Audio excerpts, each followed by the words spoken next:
Bin nói gì Bin?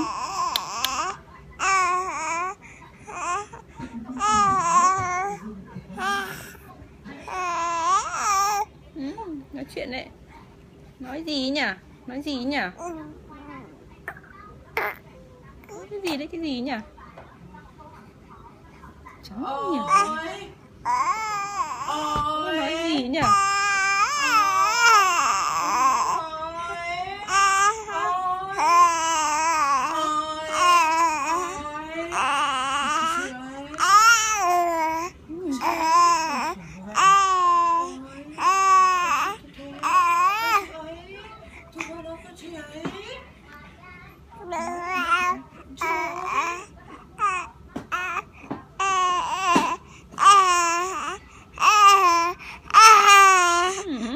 Chả hiểu nói gì. Ai nói chuyện với mình. Ôi giời, rất dãi.